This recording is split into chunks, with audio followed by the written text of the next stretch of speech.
ఇది మంచి ప్రభుత్వం కార్యక్రమంలో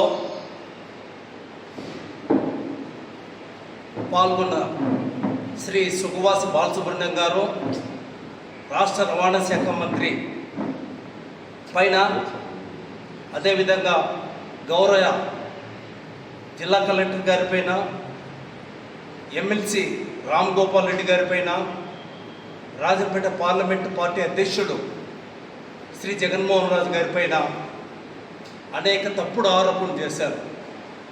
ఒక ప్రతిపక్ష నాయకుని పాత్ర ఈరోజు ఆయన పోషించారు. చాలా దురదృష్టకరం. వైఎస్ఆర్సీపీ నాయకులు మాట్లాడాల్సిన మాటలన్నీ ఈయన మాట్లాడేశారు. ఎందుకంటే ఈరోజు జరిగిన వేదిక ఆయన మాట్లాడడానికి సరైన వేదిక కాదు. ఆయనకి ఏదైనా గ్రీవెన్స్ ఉంటే పార్టీ అధ్యక్షునికి లేదా జాతీయ అధ్యక్షునికి చెప్పుకోవచ్చు. ఈరోజు రవాణా శాఖలో అవినీతి జరిగిపోతోంది. మీరు ఆయన అవినీతిని ప్రశ్నించండి, రవాణా శాఖ మంత్రిని ప్రశ్నించండి. ప్రశ్నిస్తారా లేదా అని చెప్పి గట్టిగా ఆ సభకు హాజరైన కార్యకర్తలతో, నాయకులతో తప్పు అని అనిపించాడు. చాలా దురదృష్టకరం. బాలసుబ్రహ్మణ్యం గారు, మీరు 2012లో రాయచోటి అసెంబ్లీ తెలుగుదేశం టికెట్ తీసుకొని ఓడిపోయిన తదుపరి మళ్ళీ 24 ఎన్నికల్లో మీరు ప్రత్యక్షమైనారు. మీకు పార్లమెంట్ టికెట్ ఇస్తామని చెప్పి ఆ టికెట్ ఇవ్వలేని పక్షంలోనే మీకు అసెంబ్లీ శాసనసభ టికెట్ను, రాజంపేట అసెంబ్లీ స్థానాన్ని మీకు పార్టీ కేటాయించింది. మీకు 45 రోజులు టైం ఉన్నా కూడా ఆ 45 రోజుల్లో మీరు ప్రచారానికి వినియోగించలేదు. కేవలం 22 రోజులు మాత్రమే వినియోగించారు. 23 రోజులు పండుకున్నారు. ఎక్కడ పండుకున్నారో కూడా తెలియదు. మీరు కార్యకర్తలకు దూరంగా ఉండి వైఎస్ఆర్సీపీకి మిథున్ రెడ్డి తుతులుగా మారిన కొందరు నాయకులు నన్ను ఓడించారని చెప్పి పార్టీ నాయకులపైన, సొంత పార్టీ నాయకులపైన నిరాధారమైన ఆరోపణలు చేస్తున్నారు. ఇది మీకు తగదు.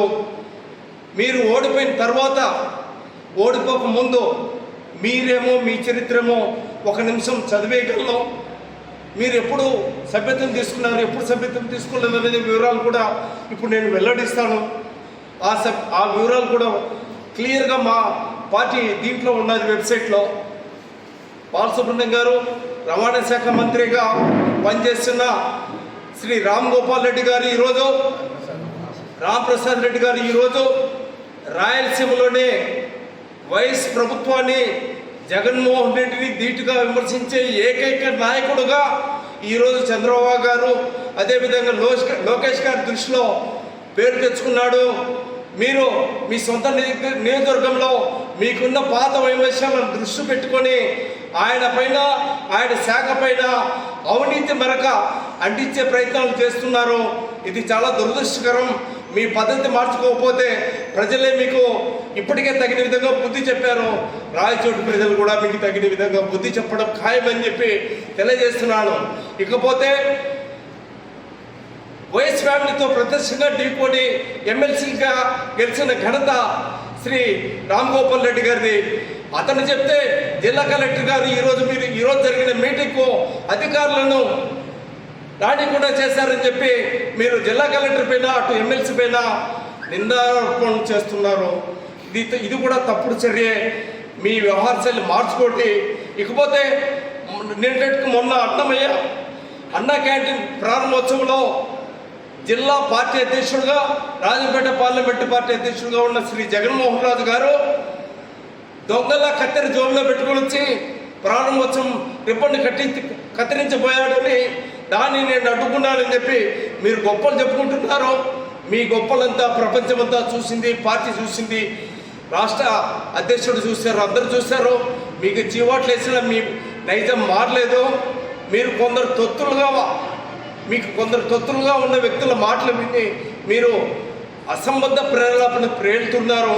మీరు ఇకనైనా మీ వైఖరి మార్చుకోకపోతే ఖచ్చితంగా రాబోయే రోజుల్లో మీరు మూల్యం చెల్లించుకుంటారు. ఇకపోతే వాస్తవాలు చెప్పే అలాంటి సీనియర్ నాయకుల పైన మీ ఎంగిలి ఇస్తరాకులు తినే కొందరు వెధవలతో సామాజిక మాధ్యమాల్లో తప్పుడు పోస్టులు పెట్టిస్తున్నారో దీన్ని కూడా ప్రజలందరూ గ్రహిస్తున్నారు.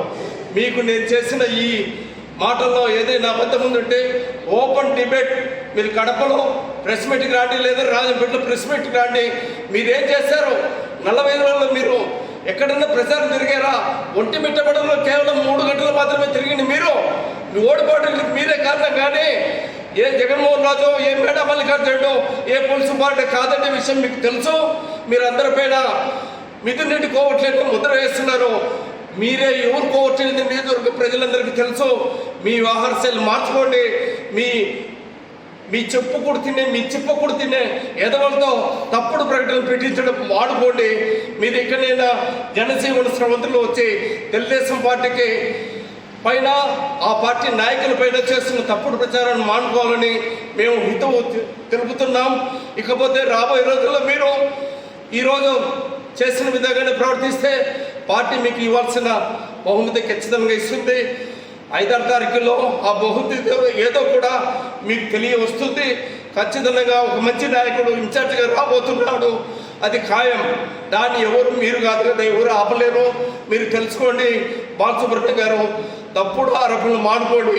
బేషరతుగా రవాణా శాఖ మంత్రికి, అలాగే జగన్మోహన్ రాజు గారికి, అదేవిధంగా ఎమ్మెల్సీ రామ్ గోపాల్ రెడ్డి గారికి, జిల్లా కలెక్టర్ గారికి క్షమాపణ చెప్పి మీరు మాట్లాడే మాటలు వెనక్కి తీసుకోవాల్సిందిగా రాజంపేట నియోజకవర్గ తెలుగుదేశం పార్టీ పక్షాన, అలాగే ఒంటిమిట్ట మండల తెలుగుదేశం పార్టీ పక్షాన నేను డిమాండ్ చేస్తున్నా. మీరు మీ